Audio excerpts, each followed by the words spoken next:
We are working on our photosynthesis versus cellular respiration lesson. So when you work on that, the first thing you need to remember is that there are two main types of cells. One is a plant cell, which is the squared off one over here, and the other one is the animal cell. Okay, plant cells, remember the main difference is that they have chloroplasts. They have a cell wall, which gives it structure so that the plant can stand upright with its stem because it doesn't have any bones to support itself otherwise. The third thing that it has different from an animal cell is the plasmodesmata. And then the animal cells have these types of centrioles, which is going to help in cell division, and a couple of other structures that are also going to help in cell division. The rest of what they have is very similar. They both have a cell membrane, which is the outer covering, and in the plant cell, it's just inside of the cell wall. The nucleus is the main structure. This is basically like the brain, and the nucleolus. Remember, inside the nucleus is where the DNA is housed. Remember, plants also have DNA. There is smooth and rough endoplasmic reticulum. There are ribosomes. There are loose ribosomes like this. And then on the rough endoplasmic reticulum, there also are ribosomes there. The ribosomes help the cells make proteins. And you have proteins all in your body. Your muscles are made of protein.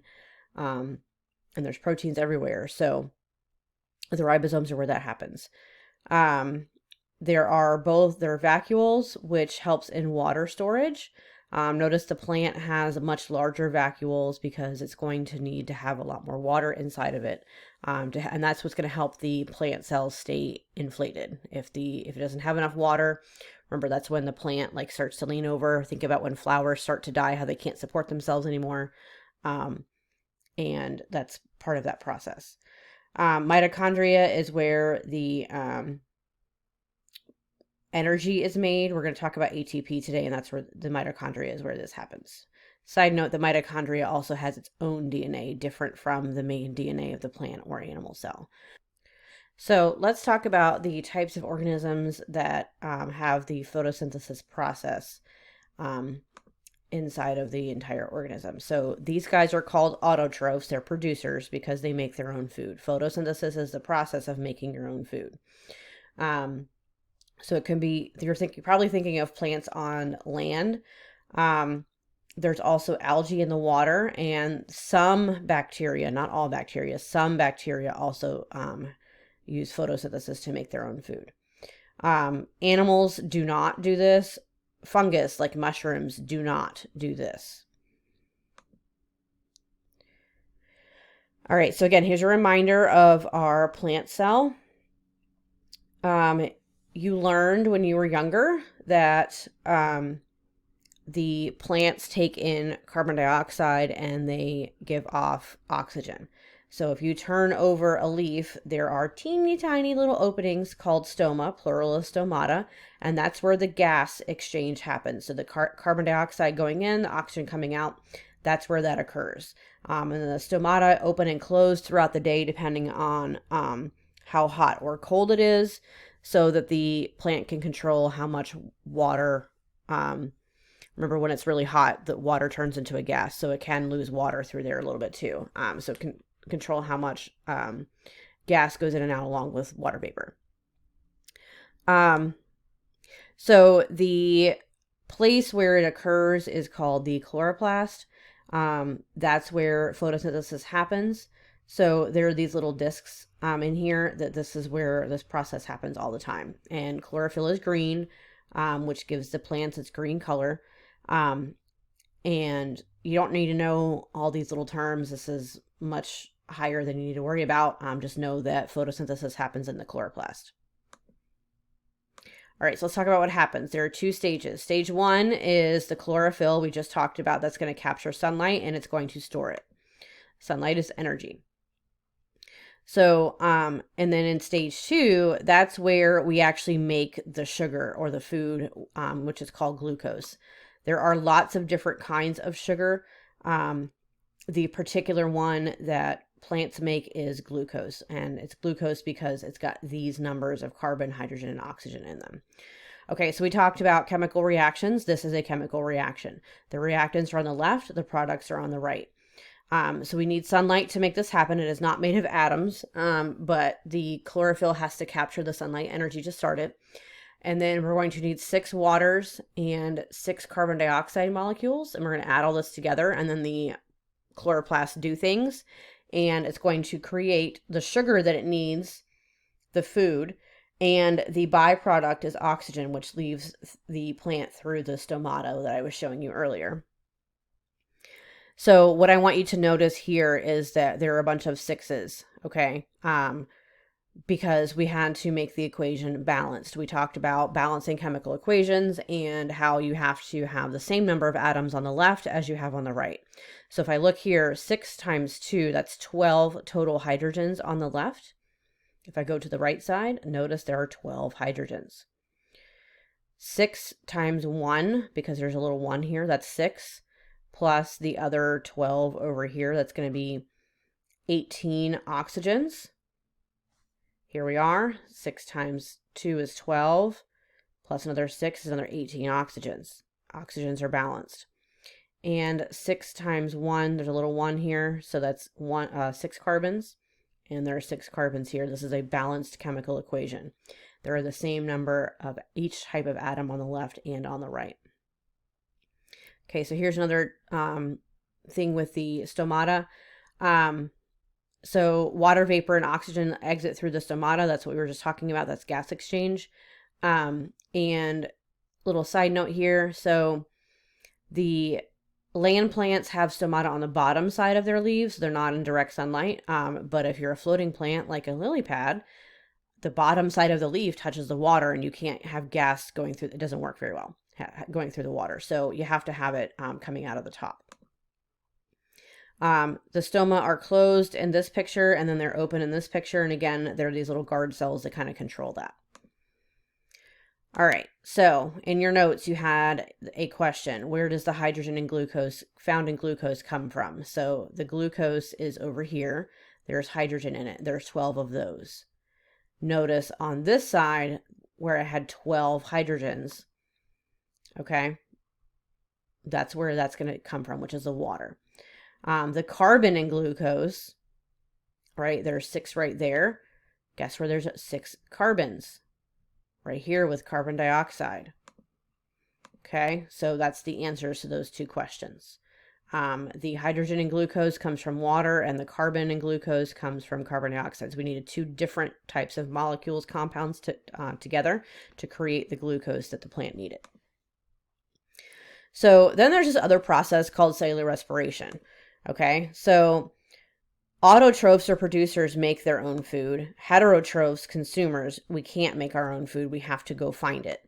So sometimes our food is found from autotrophs. It can also be from other organisms. So herbivores, carnivores, omnivores, and scavengers are all types of heterotrophs. So a plant eater, a meat eater, a plant and meat eater, and then a scavenger, which eats things that are already dead.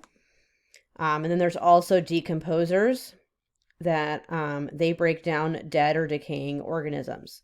So those, they do not make their own food. So think about the fungus. Mushrooms we talked about earlier are not autotrophs because they find things that are dead and they grow on the dead things, and that's where they get their food from. So again, here's examples of each thing. So examples of heterotrophs, there's all kinds of things here. Decomposers, right? Fungus, some bacteria, earthworms, right? They decompose things that are dead. All right, so when we talk about ATP, talk about respiration. Okay, this is a process that happens in cells. So first of all, we have to start with the glucose or the food that we already made in photosynthesis. Okay, now if you're a plant, you're doing your own photosynthesis. If I'm an animal or some other kind of heterotroph, I'm going to consume a plant, okay, or another animal to get my food. And then we're going to go through respiration process. So there's two kinds. There's anaerobic without oxygen, and there's aerobic with oxygen. Notice that the with oxygen kind makes much more molecules of ATP or energy, and only 2 with anaerobic. Okay. And then when you're doing it without oxygen, it's called fermentation. There's lactic acid fermentation, which is why you get sore muscles, because your muscles are creating the ATP. And when you run out of oxygen and you do too much work, your muscles are sore. So that was lactic acid fermentation. And then there's also yeast has alcoholic fermentation, like when you're making bread and you use yeast.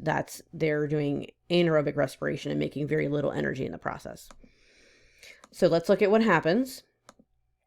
Okay, so stage 1 is in the cytoplasm, which is in the main part of the cell. We're going to break down the glucose or the sugar to produce our energy. And we do not, stage 1 does not involve oxygen, even though we're in aerobic, which does use oxygen eventually. Just stage 1 does not have oxygen involved yet. Stage 2, now we're in the mitochondria, which is the powerhouse of the cell. This is where this is occurring. So we're going to take the glucose and we're going to break some more glucose down, and we're going to use oxygen this time. And here is your equation. Okay, what I want you to notice is that the reactants of this equation, we've got the glucose from photosynthesis along with the oxygen from photosynthesis. We combine those, and then we're making water and CO2, which is what we're ending with this, which is what photosynthesis started with. This is the reverse process of photosynthesis. We're also creating ATP or energy. All right, so let's talk about that again. The cytoplasm is the main part of the cell. Okay, this yellowish blah looking color over here. We break down glucose. We make a little bit of ATP. Then we go to stage 2, which is in the mitochondria. All right, and then we produce carbon dioxide, water, and large amounts of energy or ATP. When you're in aerobic respiration, okay, it's another kind of respiration. It does not use oxygen. There's lactic acid fermentation, which I already talked about. And then there's the other kind, which we'll get to in a second. So lactic acid fermentation, we're going to break down sugar, release energy in cells. We're still doing that. So basically, when you're doing more exercise than your body is ready for, you don't have enough oxygen to keep going. So your muscles keep going, but they go to the anaerobic kind, and one of the extra products that we don't usually have is called lactic acid. And the lactic acid literally sits in between your muscle fibers, and that's why you're sore the next day, and that's why your muscles hurt. So alcoholic fermentation, single-cell organisms like yeast, bakers and brewers use yeast to do this. So alcoholic fermentation produces carbon dioxide, which is why bread rises. Think about when you have a slice of bread, how there's little air pockets in there. It creates a type of alcohol, and it also creates some energy. So if you're looking at the similarities and differences, they both break down glucose. Cellular respiration, aerobic respiration uses oxygen, and then fermentation does not use oxygen. So what I want you to think about is how the reactants and the products of each one it's the reverse of the other equation. So we're taking energy from the sun, we're creating food and using oxygen to create sugar so that then it can be consumed, which we need energy for that. So we're using that to create energy, and we're giving off water and carbon dioxide, which the plant needs to create more sugar. So it's cycling over and over through plants and animals, and it's continuing in a constant cycle the entire time. So at the very end of your notes, you have something that talks about the conservation of mass, matter, and energy. Matter, mass, energy is neither created nor destroyed, but it changes forms. It is constantly being recycled in the environment. And so that's where we're going to lead into the carbon cycle later this week.